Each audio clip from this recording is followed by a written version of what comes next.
Hello everyone. तो आज हम लोग डिस्कशन करने वाले हैं ज्योग्राफी का वेरिएशंस के बारे में। हम लोग बात करेंगे जेनेटिक और एवोल्यूशन, ये हमारा यूनिट था और इसका जो चैप्टर है principle of inheritance and variations, जिसके बारे में हमने आप लोगों से काफ़ी डिस्कशन किया है। तीसरा लेक्चर आपका ये होने वाला है।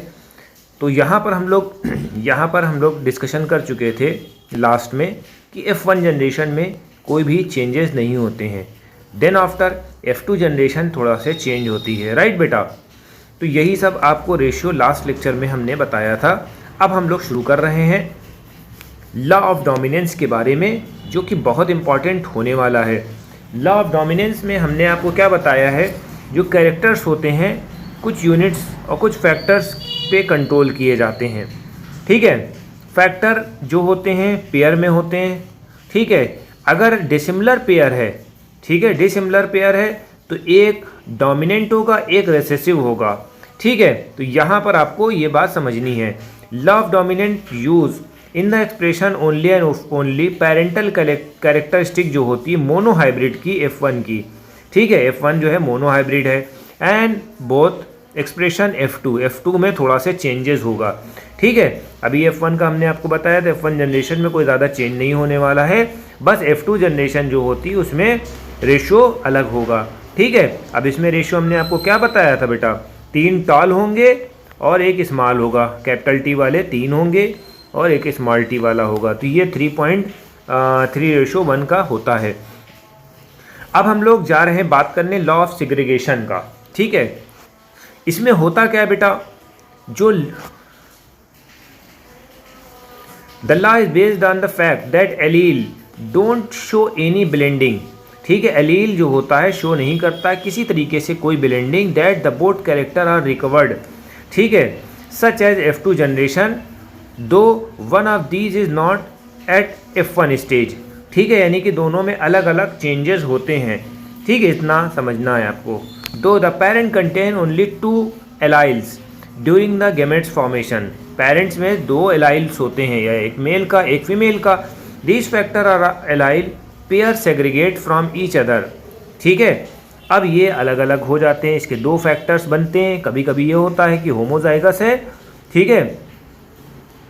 होमोजाइगस में क्या है, जितने भी गैमेट्स हैं वो सिमिलर बनेंगे, हेट्रोजाइगस में अलग अलग बनेंगे।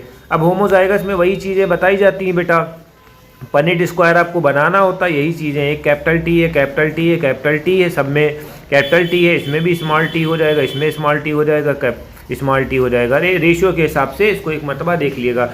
बस बेसिक फंडामेंटल आपको यहाँ पकड़ना है कि होमोजाइगस में कैपिटल T सब में रहेगा, गॉट इट। हेट्रोजाइगस में अगर हम इसको कैपिटल T को स्मॉल t से मल्टीप्लाई करेंगे तो एक स्मॉल t आ जाएगा, एक कैपिटल T आ जाएगा, ठीक है। इस तरह से आपका बनता है, ठीक है। लास्ट में क्या होता है, स्मॉल t भी आ जाएगा और कैपिटल T भी आ जाएगा। जैसे स्मॉल t आया बस समझ लो कि वहाँ पर हेट्रोजाइगस है, ठीक है। इसमें क्या था, कैपिटल T जो है, इसमें क्या था, कैपिटल T सब में था, इसमें स्मॉल t भी ऊपर आ गया है पहले प्लेस पे, ये याद रखिएगा।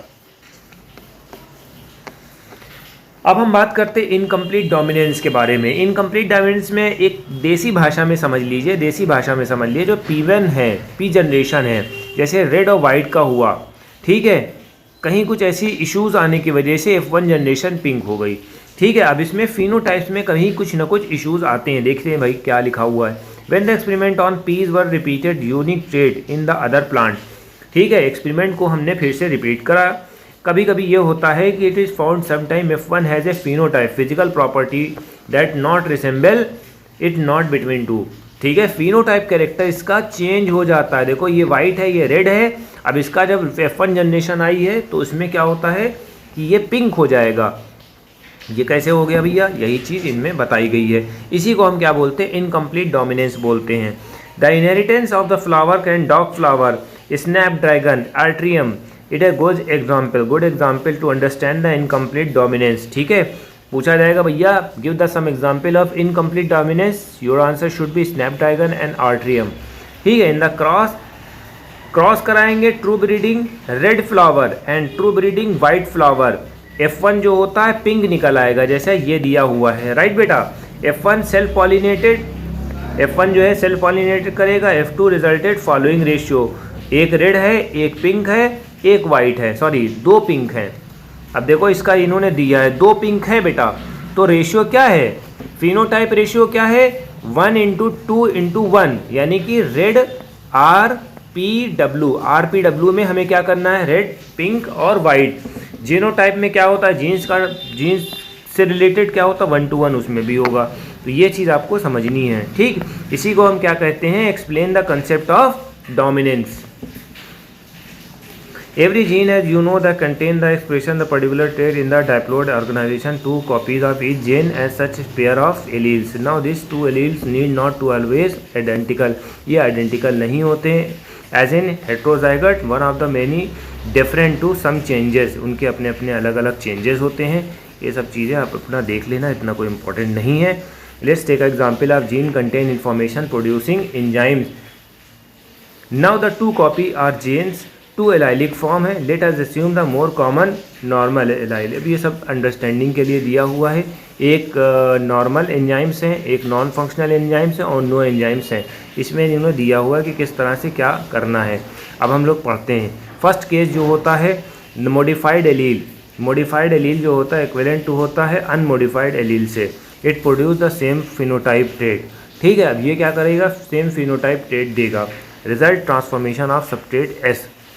ठीक है, अब इक्विवेलेंट एलील जो होता है वेरी कॉमन होता है, but allele produce non functional enzymes. Allele जो होता है नॉन फंक्शनल एंजाइम्स देगा या फिर नो एंजाइम से देगा। ठीक है, ये चीज़ होती है। अगर ऐसा हुआ तो फिनोटाइप में भी अफेक्टेड। ठीक है बेटा, phenotype trait will only dependent on the functional of unmodified allyl. ठीक है, अनमोडिफाइड एलाइल पे ही चेंज होता है बेटा। अनमोडिफाइड एलाइल का मतलब क्या होता है, इसको हम ओरिजिनल फिनोटाइप बोलते हैं। इसे डोमिनेंट एलील होता है। डोमिनेंट एलील होता है यानी कि अगर ये डोमिनेंट है तो इसी के कैरेक्टर सेम होते हैं। ठीक है, डोमिनेंट एलील ये हो जाएगा। मॉडिफाइड एलील क्या होता है, रिसेसिव होता है। तो ये थोड़ा से ध्यान में रखना है। फिर हम बात करते हैं कोडोमिनेंस की। कोडोमिनेंस का मतलब क्या होता है, इसको देख लो बेटा।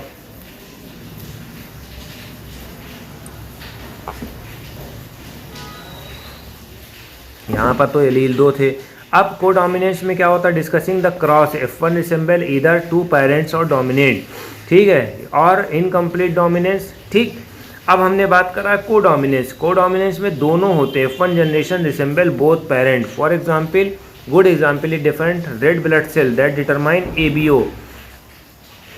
जो रेड ब्लड सेल होता है इसका एक एग्जाम्पल कोडोमिनेंट। कोडोमिनेंट का मतलब है नहीं कि दोनों डोमिनेट कर रहे हैं। ठीक है, पहले था एक डोमिनेंट था, दूसरा क्या था, एक रेसेसिव था। अब इस केस में कोडोमिनेंस में भैया दोनों लोग डोमिनेट कर रहे हैं। अब इसका एग्जाम्पल लेंगे ब्लड सेल से। ठीक है, ह्यूमन का जो ब्लड सेल है वो ABO है। ABO ग्रुप जो होता है control by gene I। Plasma of the red cells has a sugar polymers and produced from the surface and it can sugar control by gene. Sugar जो है control करती gene. The gene has 3 allele. Genes में कौन से एलाइल्स होते हैं blood के, I होता है, A ग्रुप होता है, B ग्रुप होता है और I ग्रुप होता है। ठीक है, ये चीज़ आपको याद रखना है। I and B produce slightly differ from the sugar while allyl I does not produce any sugar. अब इसमें I जो है शुगर नहीं प्रोड्यूस करता है, because human is diploid organized and each person produces 2 of 3 genes. ठीक है, तो IA, IB are completely dominant जो होते हैं I के ऊपर होते हैं। ठीक है, यानी कि I शुगर नहीं प्रोड्यूस कर रहा है तो ये बेचारा पीछे हो जाएगा। इन अदर वर्ड I1 और I present only I express because I don't not produce sugar. अब यहाँ पर I जो होता है शुगर प्रोड्यूस नहीं होगा, सिंपल IB भी उस पर डोमिनेंस होगा। ठीक है बेटा, ये चीज़ याद रखना। इतना समझ में आ गया? इसका मतलब समझे, ऐसे देसी भाषा में समझो, ऐसे इन शॉर्ट। देखो इस जो पैराग्राफ का मतलब क्या है, इस पैराग्राफ का मतलब क्या है बेटा, जैसे ब्लड है, ब्लड में ये भी शुगर रिप्रेजेंट करता है, ये भी शुगर निकालता है। ठीक है बेटा, अब इसको इससे कंपेयर करा जाएगा बेटा। ठीक है, ये भी है I। ठीक, ये I कंट्रोल नहीं करता शुगर वूगर को, से इससे कोई मतलब नहीं है। तो इसके कंपेयर में क्या होगा, ये डोमिनेंट होगा।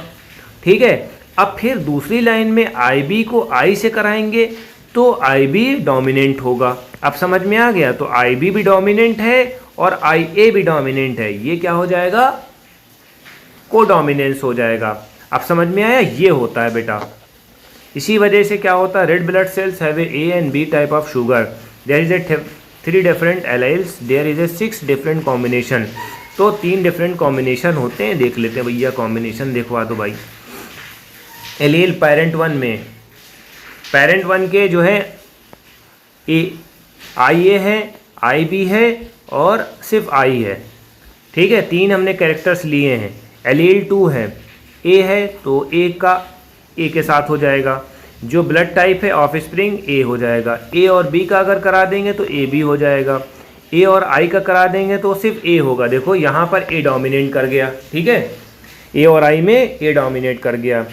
B और A में क्या होता है, AB हो जाएगा, ये भी दोनों मिल जाएंगे, देखो डोमिनेट कर रहे हैं। और IB में B डोमिनेट कर जाएगा क्योंकि इसमें ऑलरेडी एक ही ग्रुप है। IB और I में क्या हो जाएगा, B डोमिनेट कर रहा है। अगर दोनों I हुए तो यानी O, ठीक है, यूनिवर्सल डोनर में कंप्लीट हो जाएगा बेटा, ठीक है। इतना क्लियर हो गया। इसी को हम कहते हैं multiple alleles. ABO group are provide a good example of multiple alleles, ठीक है बेटा, ये चीज़ याद रखना। Occasionally single gene product many product produce more and more effects. अब यही सब चीज़ें इसमें इन्होंने दी है। जो इंपॉर्टेंट सेगमेंट था that I have completed. Starch is synthesized effectively by BB homozygous. जब भी होमोजाइगस की बात होगी तो ये इस तरह से भी बनाया जा सकता है, ठीक है। In the contrast BB homozygous less efficiency in starch synthesis and produce smaller. ये क्या होता है, आप देखो इसमें समझो, एक BB है और एक स्मॉल b, ये भी होमोजाइगस है, ये भी होमोजाइगस है। अब ये डोमिनेंट है, BB डोमिनेंट है, ये अच्छी फसलें देगा, ये थोड़ी सी कमतर देगा, बस यही चीज़ आपको बतानी है। अब हम इनहेरिटेंस ऑफ 2 ट्रेट्स, इसके बारे में हम नेक्स्ट लेक्चर में डिस्कशन करेंगे, ताकि आप जो है थोड़ा सा इसको प्रिपेयर कर लो। हमारी वीडियो कैसी लगी, ज़्यादा से ज़्यादा लाइक करें, कमेंट करें, शेयर करें, ताकि हम आपको और अच्छे से अच्छा कंटेंट दे सकें। Thank you.